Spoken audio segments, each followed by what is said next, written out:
Quantas ações você precisa ter no seu portfólio? É o que a gente vai responder no vídeo de hoje. E eu tô aqui com o Pitts, da Suno Consultoria. Tudo bom, Pitts? Tudo bem, Thiago. Obrigado aí pelo convite. Pitts, antes de começar, o que faz a Suno Consultoria rapidinho? Pessoal, a Suno Consultoria é um serviço personalizado em que você vai ter um consultor à sua disposição, te orientando e te acompanhando ao longo de um período. A consultoria é para você que busca melhorar os seus rendimentos e busca ter uma orientação adequada de acordo com o seu momento de vida e seus objetivos financeiros. Legal, e a Suno Consultoria vai estar em Black Friday. A gente está preparando uma super live para dar start na nossa Black Friday. Vou botar aqui o link, vai ser no dia 5, às 8 da noite. A gente se vê lá e a Suno Consultoria está participando também da Black Friday da Suno. Pitts, vamos lá, eu fiz um tweet recentemente que eu falei a respeito de um estudo bastante conhecido de um economista que é um grande teórico do mundo das finanças, que é o Markowitz. Eu vou pedir para botar na tela o gráfico. E esse gráfico, ele demonstra algo interessante.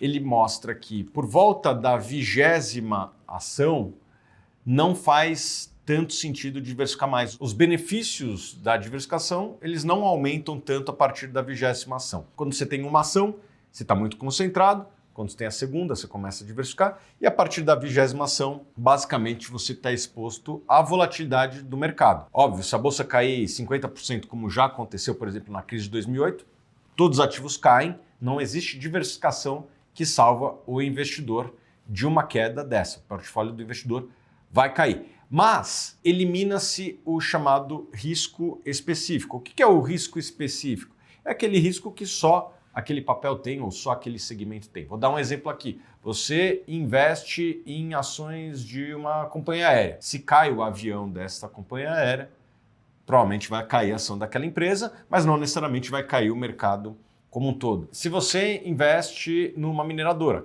estoura a barragem da mineradora, vai bater naquela mineradora. Não necessariamente as demais empresas do setor vão sofrer. Esse é o chamado risco específico e a partir da 20ª ação, praticamente é eliminado todo o risco específico.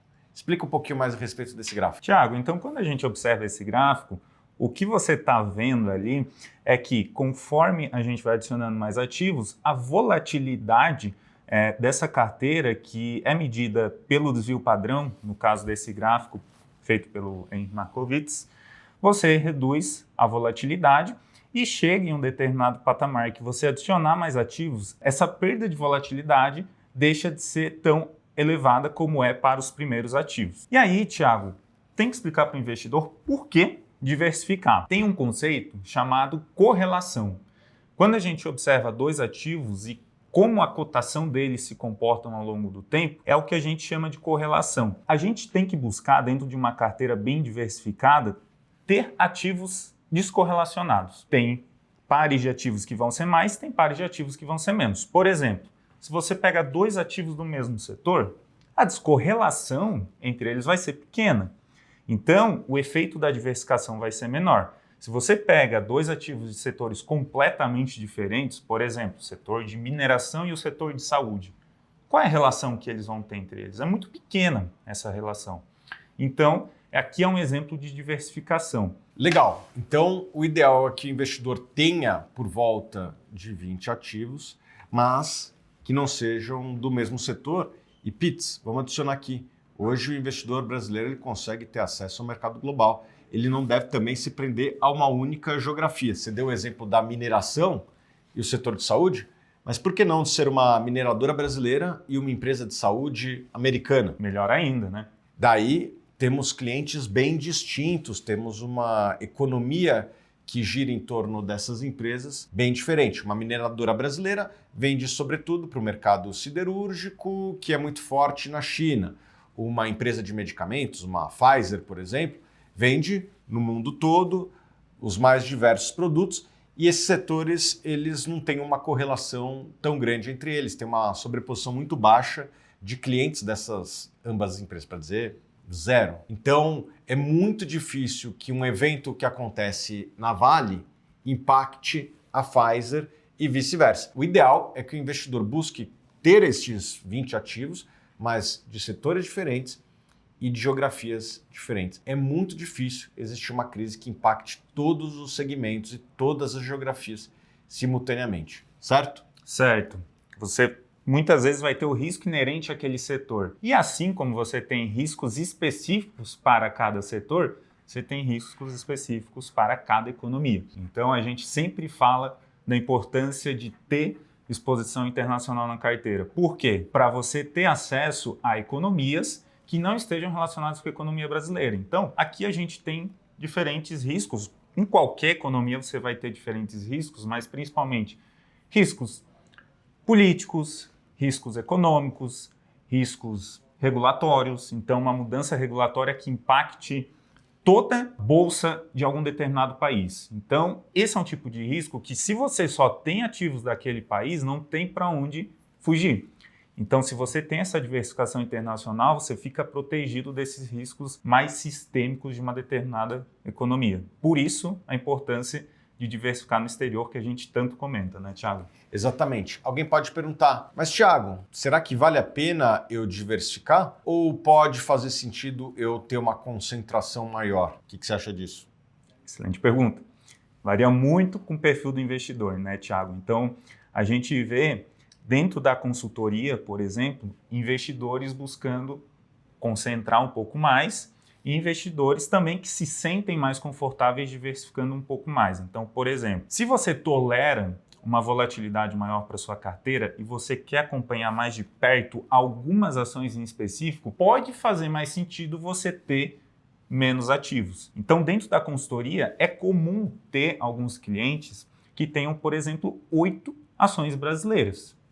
Né? Dentro da carteira de ações brasileiras ter 8 e se sentir confortável com aquilo. Só que essas 8 ações, dificilmente elas vão ser do mesmo setor e vão ser ações descorrelacionadas muitas vezes. Então, essa é uma discussão muito ampla, né? A gente vê grandes investidores, como por exemplo Warren Buffett, né? Ele tem a famosa frase que a diversificação é uma proteção contra a ignorância. Então, você concentrar muito, primeiro que você precisa entender muito de perto aquelas teses em específicos. Você tem que se sentir confortável com aquelas teses. E você diversificar, você vai ter muito mais trabalho para acompanhar aquela quantidade maior de ativos. Porém, por outro lado, a volatilidade geral da sua carteira tende a ser menor, né, Thiago? Exatamente. E, inclusive, Pitts, nós já tivemos outros clientes ao longo da nossa história aqui na Suno que têm uma concentração até, na minha concepção, excessiva. Já vi clientes nossos aqui que tinham apenas 3 ativos. Eu já vi um cliente específico que ele tinha somente um ativo, que ele buscava investir naquela que ele julgava ser a melhor empresa naquele momento e não investia em nenhuma outra empresa. Agora, na hora que você ia conversar com esse investidor, eu acredito que era o investidor que mais conhecia aquela empresa. Então, eu não estou dizendo que você não deve concentrar. Agora, se você faz isso, você tem que estar consciente dos riscos que você está tomando. E se você for fazer isso, busque ser o investidor que mais conhece daquele ativo. Porque se você for concentrar os seus investimentos, é muito importante que você não cometa nenhum erro. E é muito difícil não cometer nenhum erro, mesmo porque existem várias forças que estão fora do controle, como, por exemplo, uma tragédia macroeconômica, uma eleição, um evento sanitário, como a gente já teve na história recente.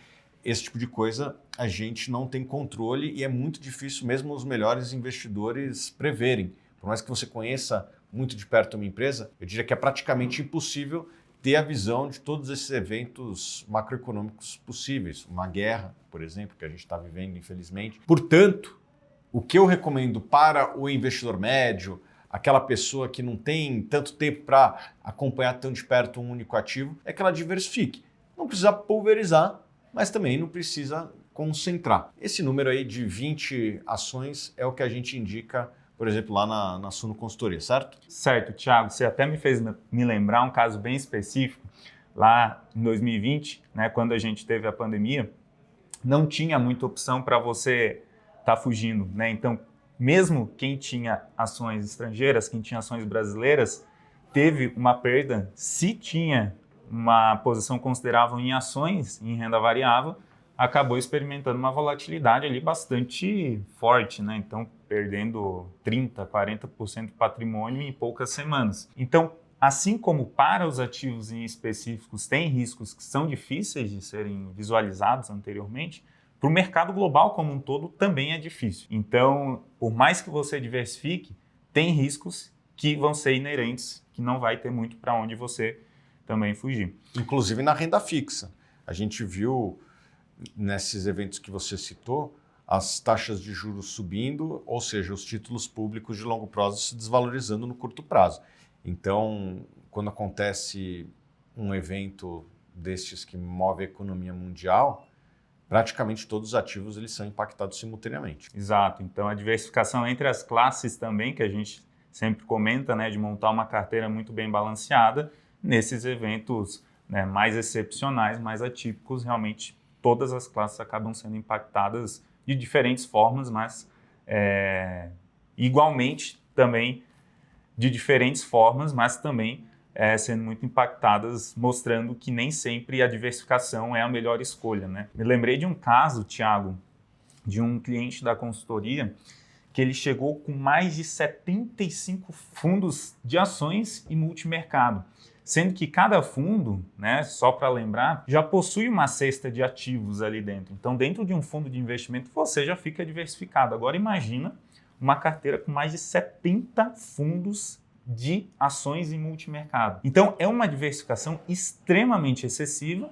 e ali nós fizemos um trabalho de enxugar completamente aquela quantidade de fundos. Tinha fundos bons, tinha fundos ruins, porém, a diversificação era excessiva e a gente tinha que estar reduzindo uma quantidade muito grande. Hoje a carteira desse cliente está com aproximadamente 8 fundos. Né? Então reduzimos de 70 para 8 fundos e a carteira continua muito bem diversificada. Né? Então a gente não aumentou o risco da carteira, a gente direcionou para aqueles produtos que vão ser mais adequados para ele e que vão oferecer também um melhor potencial de retorno. E a carteira igualmente diversificada e bem equilibrada. Você tocou num ponto interessante antes da gente terminar, Pitts.